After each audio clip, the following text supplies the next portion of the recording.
Yeah, so following on from kind of advice coming out of injury, is there any other general advice that you would give either yourself when you were younger or someone who's just starting out? Maybe someone who's done what you did, they've started rowing at uni, they've started to think that they could take this maybe a bit more seriously?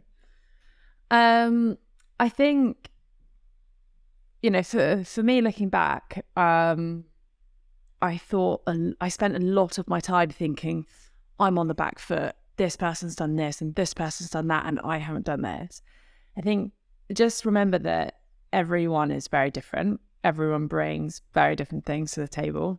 And everyone's experiences are obviously going to be different. Like there is nobody out there who is exactly the same as you. And it's easy to say, oh, I just wish I started a year earlier, or I wish I was at this club.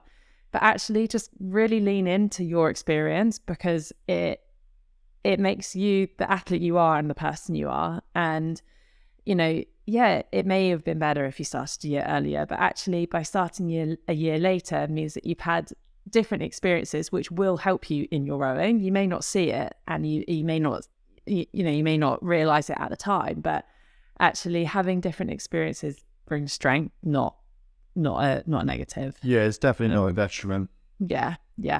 So yeah, I think just lean in, for lack of a better word, lean into the experiences you've had, whether that's in a rowing setting or not, and use it to the best of your ability. That's a good one. I don't think have you answered that question? Have you got anything that you would give yourself? I think just train harder. No, I used to basically think I wanted to do 100% of the training. I was the guy who didn't want to miss a session. So there were times where I've been ill, where I've just been throwing up or really wasn't feeling up to it. But I used to have this mantra of there are only 3 acceptable excuses of why you cannot go to training. 1, both your arms are broken and you cannot row.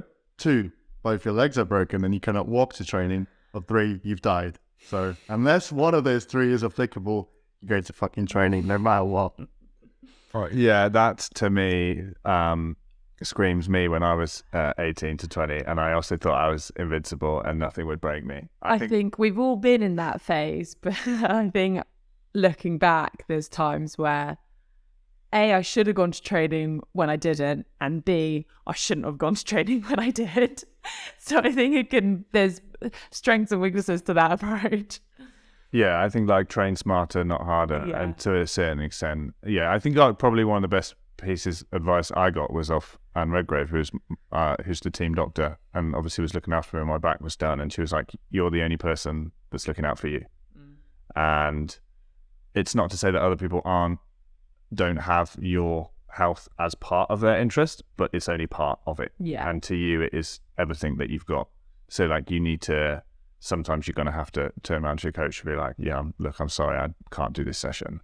And I think it's about having, it grows over time, but like having trust in your ability a little bit. And like you said, like not always necessarily trying to rush back, just trying to think about, I guess what we discussed already, like longevity, like what's actually going to be more helpful for me in the long term.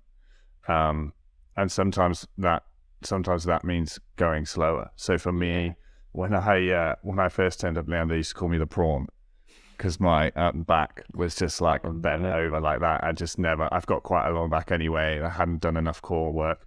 But I've been rowing that way so long, like I really struggled to try and row differently and see my scores come down. So I guess also like check the ego. And I think like if you're going to succeed in any way, like you have to be able to take criticism and you have to be able to like just let that bit go and just be like, look, we're going to break this down and the next 2 weeks my scores are going to be shocking, but I'm going to just work out this different way to do it. Yeah. So when you're trying to look out for yourself more, how do you overcome the feeling of guilt of trying to not let your teammates down? Because I'm sure that it would be an easier decision to skip a couple of training sessions, but don't you feel like you're letting the team down? How would you overcome that, or how would you deal with it? Yeah, so it's not about, for me, I would say it's not about trying to do less, or I think it's, like you said, it's more about just kind of listening to what you need. I think ultimately deep down, like if you really ask yourself a question, like deep down, like should you be going rowing? Like you kind of know if you could or you couldn't. Occasionally, maybe there'll be an opportunity where you don't feel great, but you have to go out. Like if you were racing anyway, like you get out and you can put a performance in, and like I think you can surprise yourself, and you can kind of take some power in that from knowing that even when you're not feeling completely your best, you can still put a performance down.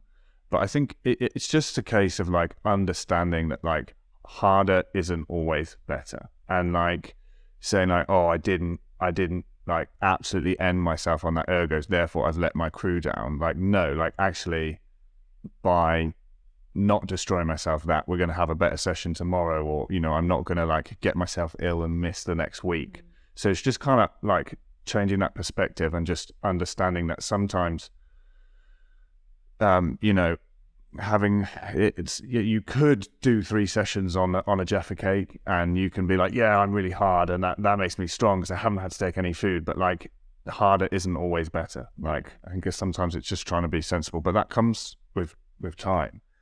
Ultimately, you'd be letting your team down more if you missed the most important races in the spring season. So again, try and look ahead, think in terms of seasons, not in terms of sessions or weeks if possible.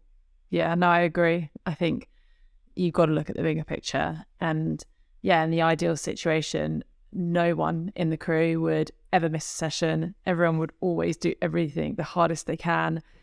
Everyone would always be getting PBs, but that just doesn't exist. In my 10 years of rowing, I've never, ever come across anyone who can do that. So I think it's all about just managing the situation and coming up with a plan that has the performance, at the heart of the decision. Yeah, cool.